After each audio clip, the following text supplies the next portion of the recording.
I am really sorry. I do not know what my problem is. I haven't had any trouble with Zoom meetings up until now, so my apologies. Thanks, Mary, for helping out. Okay, I sent out an introduction to 1st, 2nd, and 3rd John by email yesterday. Did most of you get that? Okay, did anybody not? Okay. Okay, I will send one out to you, okay? Okay, good, good. Okay, all of you can hear me okay? Good. I can't hear y'all very well. Let me see. We're muted. Let me see, I think. Barry, I've muted all of them. It makes a lot less background noise. They can turn themselves on. Gotcha. Yeah, Okay. Great. Okay. Well, I want to begin by this brief introduction to 1st, 2nd, and 3rd John. These are books that are not often studied in church. Maybe 1st John is, but 2nd and 3rd John not so much. So I want to do a brief coverage of the background, but I do want to try to keep it brief.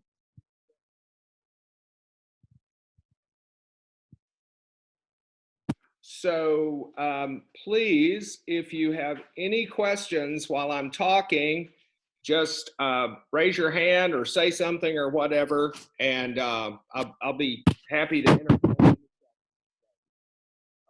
First of all, I'll talk about 1st, 2nd, and 3rd John as 3 letters that have been grouped together. And it's pretty easy to understand why they were grouped together. They all seem to be written by the same person. The author of 2nd and 3rd John, right at the beginning of the letter, identifies himself as the old man, the elder, the presbyter, and that's how he refers to himself. So 2nd and 3rd John are very closely linked because of that. And then 1st and 2nd John are very closely linked because the vocabulary, the style of writing, the themes are very similar. 2nd John is concerned primarily with resisting the so-called Antichrist and also encouraging love for one another. And if you know anything at all about 1st John, you know those are 2 of the main themes in 1st John. So it's pretty easy to see how all 3 of these letters got grouped together, and the assumption was that they are written by the same person. Now then, let's talk about for a moment the authorship of these letters and the order in which they were written. We don't know how old the titles of these letters are, 1st, 2nd, and 3rd John. So we're not sure whether they give us accurate information about the name of the author or not.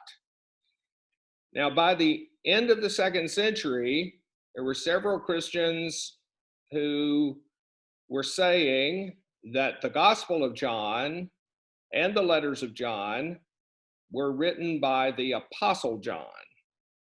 And the main person that I have in mind here is Saint Irenaeus, who wrote near the end of the 2nd century. And so the Gospel of John, if you're familiar with it, and then you read 1st, 2nd, and 3rd John, they sound very much the same. They sound very similar. And so it was an easy assumption then to say that the Gospel of John and the letters of John were all written by one person, and that one person was John the Apostle. And that was sort of the traditional view throughout most of church history.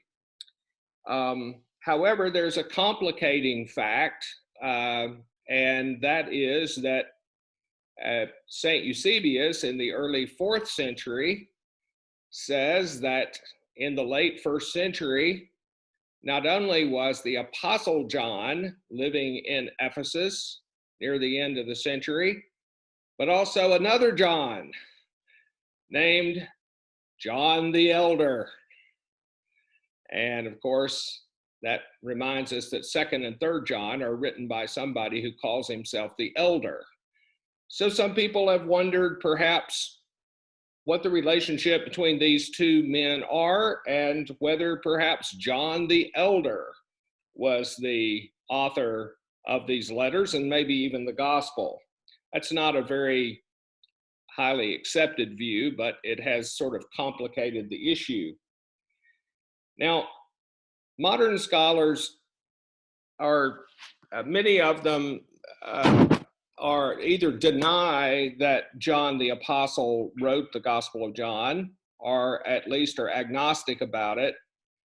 And so among modern scholars, the notion that John the Apostle wrote the Gospel of John is much less secure and accepted than it used to be. And some scholars even deny that the Gospel of John was written by the same person that wrote 1st, 2nd, and 3rd John. I find that unconvincing, but some people have tried to make that case. So the idea of who the author of the Gospel of John is and who the author of the letters of John is a highly debated and disputed notion today. There are still a few scholars who argue that the Apostle John wrote all of them, the Gospel of John and the letters of John. But there are plenty of other people who have different ideas about this. So in our study, I'm going to refer to the author as the Elder. Whether his name was really John, and if it was John, whether it was the Apostle John. So I'm just going to call him the Elder.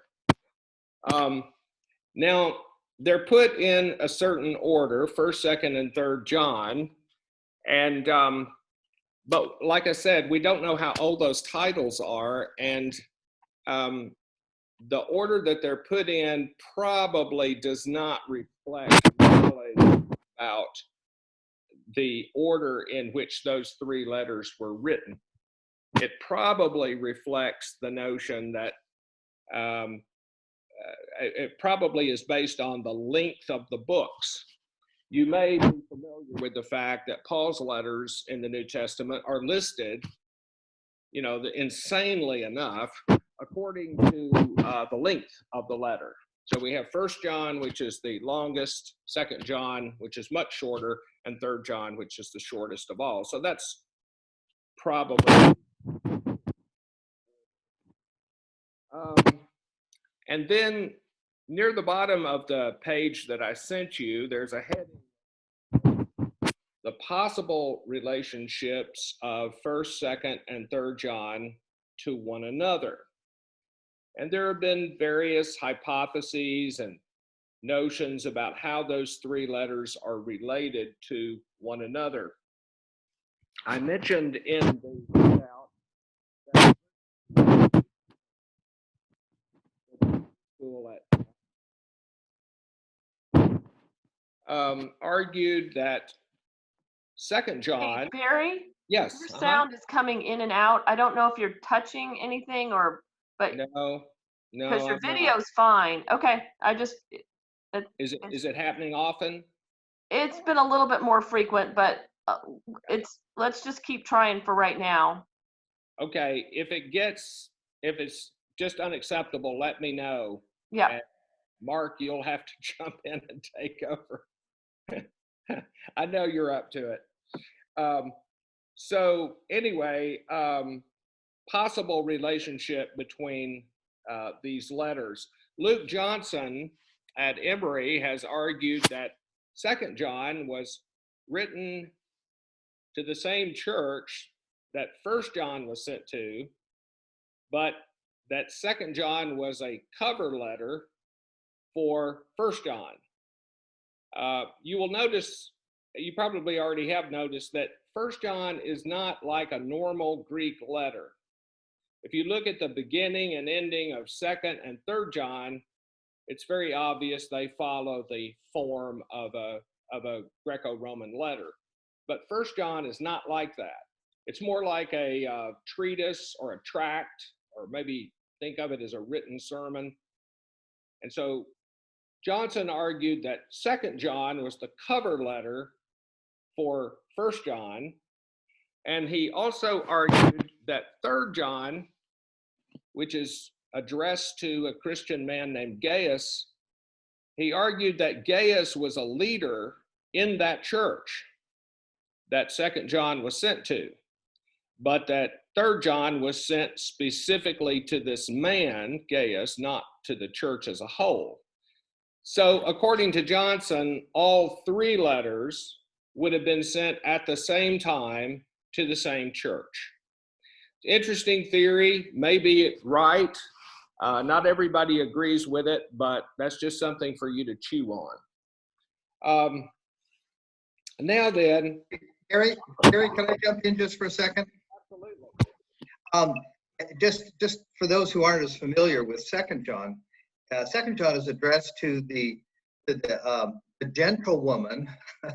She's the Curia, and her children. Well, it could be a real woman, I guess, and her children, but it seems that almost everybody understands that to be the church. The gentlewoman is the church, and her children are the members of the church. The gentlewoman is feminine, and the church is a feminine word, and so we're kind of playing off that feminine idea. And then First John, the issue with Gaius, he needs Gaius' help because John the elder is being opposed by a fellow by the name of Diotrephes, who is blocking every attempt for the elder to come and speak to the church. And so he's appealing to Gaius as another leader of the church to, in some ways, find a way that his communication to the church is opened up. And I think we're going to see in First John that there is clearly evidence of this opposition by people. Gary's mentioned the Antichrist, and there's clearly some real significant problem in the church. And so that's one of the reasons why this Luke Timothy Johnson's theory kind of links this all together, that there are these little tag point connections. Anyway, just thought I'd add that. Yeah, thank you very much.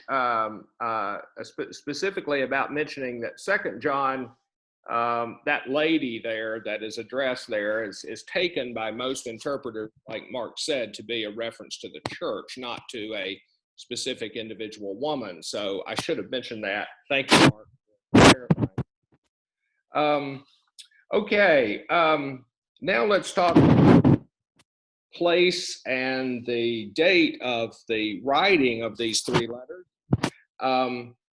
There's more than one second century tradition that place the Apostle John and the author of First, Second, and Third John, maybe the same, maybe not, in Ephesus, the city of Ephesus, in the Roman province of Asia, which is sort of the western end of modern day Turkey.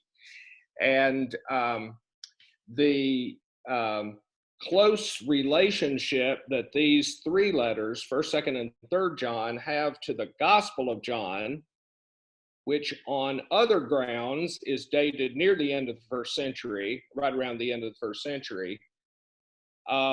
Plus, First, Second, and Third John also have some similarities with a couple of other Christian documents that come from that same time. So that's the reason why most people think that these letters were written somewhere in Asia, right near the end of the first century, beginning of the second century. That's not based on, that's based on several considerations, and an exact date is impossible. Okay, so finally, let's talk about why First John was written. You don't find out exactly why it was written until you get into the second chapter. But in the second chapter, you find out that there has been a split. It's nothing like a church split. There has been a split amongst the churches that are in the author's network of churches. And some have left. And these people who have seceded from the community, the author,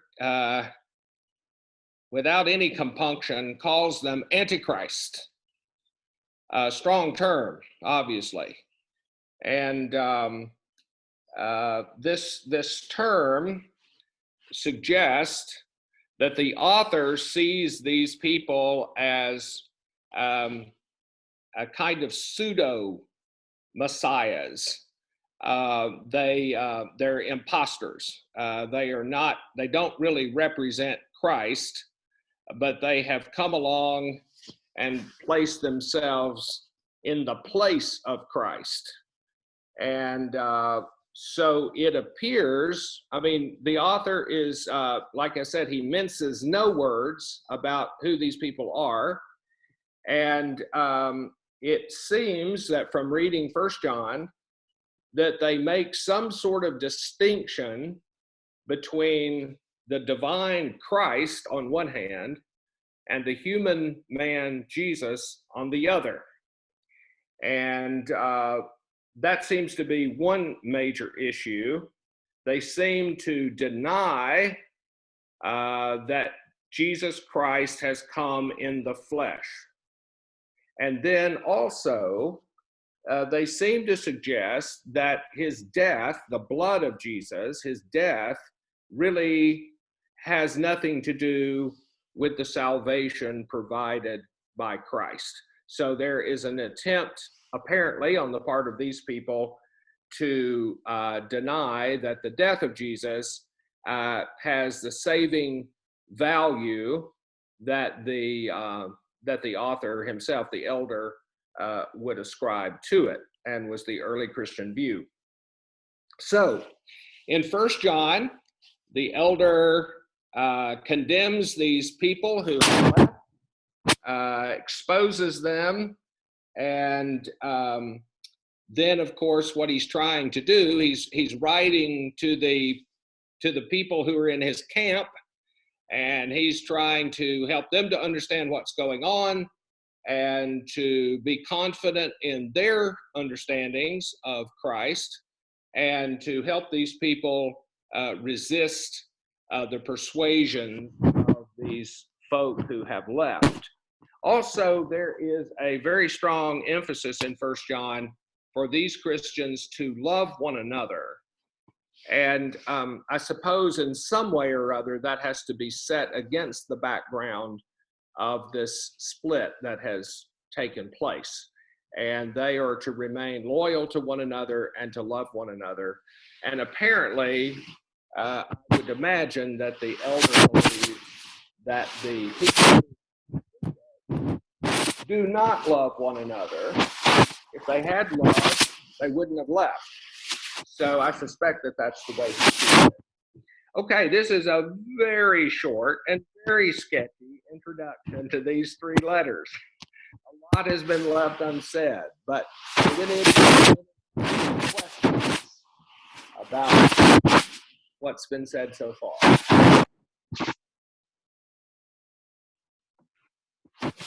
All right, here again. Okay, can you hear me? Yeah, you're back. You were, but I'm sorry. And Barry, it was good for a long time. It just got bad just recently. We have about 8 minutes left. Okay, so I was going to ask that when we need to end.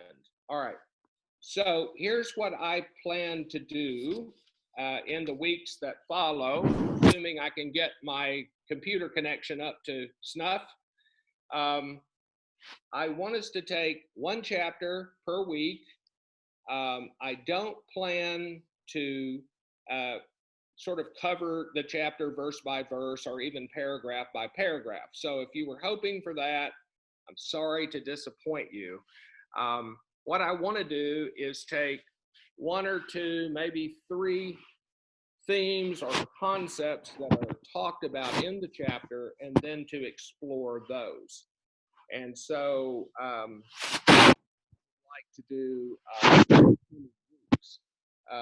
In chapter 1, by the way, if you would also go ahead and, I told you to read chapter 1 before today, and it turns out that wasn't even necessary.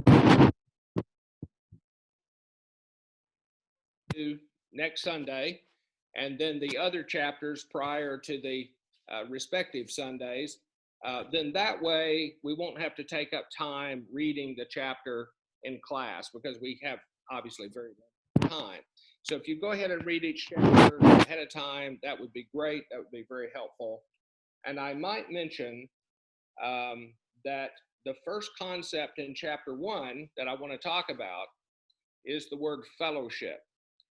Fellowship is one of the few words that most Christians know in Greek, koinonia. Most Christians have heard that word, and so that's the word that I want to talk about. Hey, Barry? Yes. You asked questions and I was dealing with something else, but I think one of the things that from the introduction that you talked about, I think it's really important and maybe sad, but important that so many of these letters are people dealing with tension, fighting in the church. And I think sometimes we think that somehow that they were different than us, and that they didn't struggle with the same human tendencies that we did, and they did, and that is the outgrowth of most of the communication we have is them responding to crises and trying to figure out, well, what does it mean that Jesus is God and man, and what does it mean that we're supposed to do this or that, and that they weren't immune to it either, and that I think we can work towards that not happening, but to think that we're going to get through the Christian life without having conflict within our congregations is being not realistic. Yeah, that's a really good point. In this regard, 1st, 2nd, and 3rd John are a little bit reminiscent of 1st and 2nd Corinthians, where you got problems going on that have to be addressed. And, if the Corinthian church, if the people there had behaved like they should have, we might not have had either one of those letters. Let me jump in too. It not only is it similar to 1 Corinthians with divisions, it's also similar to 2 Peter and Jude and the letters of Revelation, in that there's apparently some false teachers that are leading people astray. You get that emphasis in 2 Peter, Jude, and a number of the letters. There are people who are actually leading people astray with false teaching. So this idea of false teaching kind of comes in this maybe later period of the church. Yeah, certainly so. That's very correct. We have another minute or so, Mary. 4 minutes. Okay, thank you. Let me just say another word or two about this fellowship word here. It's found 4 times in chapter 1, and interestingly, it's found twice in the introduction, but it's also found twice again in the next section in chapter 1. So it ties the 2 sections together, the introduction and the first section. And being used 4 times, it's fairly dominant, especially when you consider that this word koinonia is not found in the rest of 1 John. It's also not found a single time in the Gospel of John. Now, I'm not saying, don't misunderstand me, I'm not saying that the concept of fellowship is not found in the Gospel of John. I'm just saying that this particular word is not found in the Gospel of John. Certainly the concept is there, as well as in some of the other passages of 1 John. I think that you have things talked about that have nothing to do with fellowship. But this only appears in this first chapter. And I guess since you've already read chapter 1 and I can't assign that as homework, let me ask you to look at the occurrences of that word in chapter 1. There in verse 3, and then again in verse 6 and 7, 3 and 6 and 7. But what I want you to look at and ask about is look at the connection between fellowship with God and Jesus, and also fellowship with one another. And look at how he speaks about those two things and how he ties them together. So that's your homework assignment for next Sunday. All right, Mary, is that about it? I'm sorry, now I can't hear. You're on mute, I think. We have about a minute and a half, so but you wrapped it up great, so I think we'll probably leave it. I did send the email to Lorena and Grace, who had not received it. If anybody else, you should have had it in the hot Hello, list. Lorena. Hello, Grace. Yeah, so we can say hi to all our friends. And this was great. And Zoom is changing every week, so who knows? They just had a big update. You may have had to do a big update. But so far it's working great. But every week it's a mystery to me whether it's going to work or not. But we're very glad you're here, and we will see you all next week, same time. All right. Bye. Thank you very much, Mary. Thank you. Yeah, Yes. you're welcome. Bye-bye.